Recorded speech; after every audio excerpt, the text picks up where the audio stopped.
Unwanted Passengers. One morning, Douglas was taking goods along the branch line. Up ahead, he spotted Duck and his coaches on a siding. The passengers milled about beside the line, grumbling and fussing.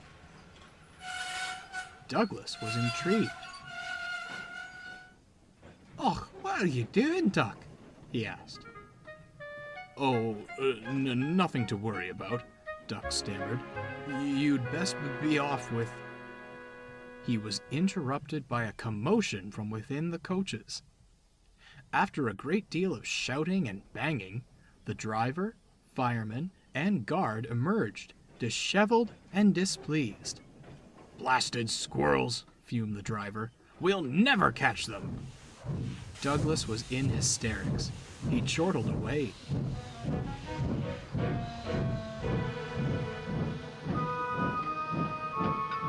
Leaving Duck quite embarrassed.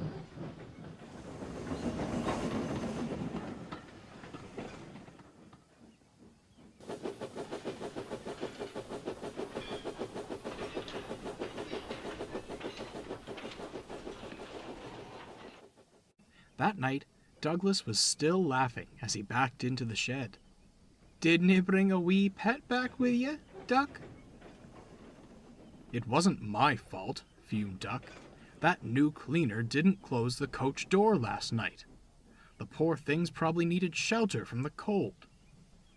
I only wish," he went on, blushing, "they'd had the courtesy to leave before my passengers got on." "A duck and his squirrels, Donny's quackaroo, and Oliver's toad," mused Douglas. "Oh, Guy, are we a branch line or a zoo?" The three engines glared at Douglas. "No pets for me, thank ye," he boasted. "Take my advice, Duck. Leave young coaches for a wee while. No unexpected passengers with the goods." Duck, exhausted from the day's ordeal, decided not to retort and went to sleep instead. Over the next few days, Douglas was insufferable. He joked constantly about furry creatures and little pets. "You won't see me delayed by that nonsense," he chortled.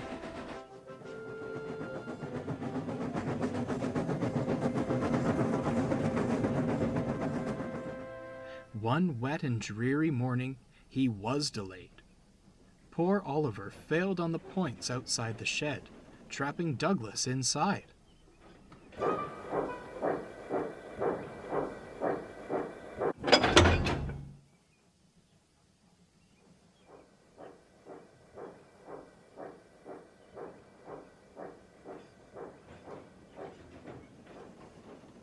By the time Donald moved Oliver away, Douglas was very late to fetch his trucks. "No tricks," he barked, fussing into the yard and giving them a shove. Above the usual grumble of the trucks, Douglas thought he heard something. It sounded like tiny voices. His driver began to check along the train. "Leave it," grumbled Douglas. "We're late enough as it is." The driver reluctantly jumped back into the cab, and Douglas bustled away.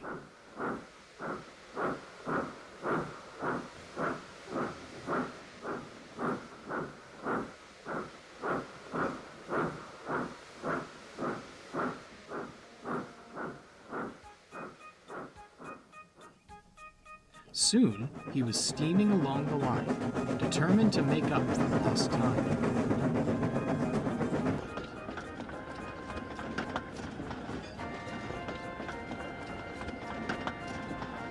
Due to its proximity to the sea, Duck's branch line usually felt the worst of any bad weather. There was a small bump in the line where some of the ballast had shifted from the rain. It was due to be put right, but the engines knew to take caution until it was fixed. Douglas was in such a hurry that he forgot all about it. He charged over it, and the whole train felt the effect. The trucks groaned, but again, Douglas swore he heard more voices. Before he could think of anything else, a persistent knocking sound filled the air. The driver looked back.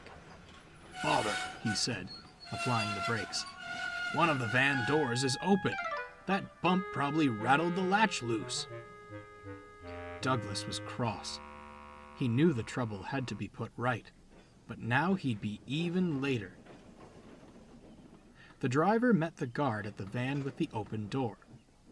They inspected it, but found no damage beyond the loose latch. "We'd best check the goods inside," said the guard. "The way Douglas was banging about, they're likely all over the place." The driver and guard stepped into the van, and, "What do you think you're doing?" the guard shouted.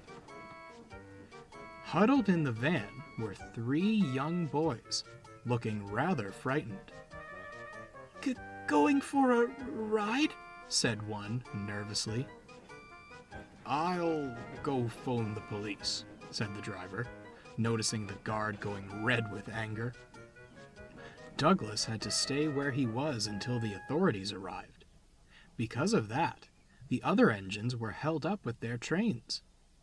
Soon enough, the police arrived. Sir Topham Hatt was with them. "My railway," he began sternly, "is not a playground. Your trespassing could have left you seriously injured. I do not want to see you around my railway unsupervised again. Is that clear?" "Yes, sir," the boys murmured. They were led away by the police, white as ghosts. Soon enough, services resumed, and the engines worked hard to make up for lost time. Douglas didn't see the other engines all day. They were far too busy to bother with him.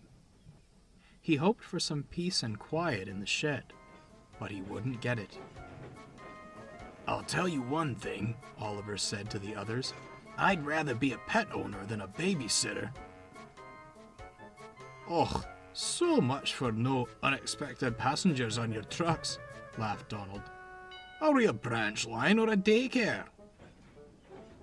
"Never mind them, Douglas," soothed Duck. Douglas was about to apologize when Duck began to giggle. They're only kidding, after all. The shed erupted with howls of laughter.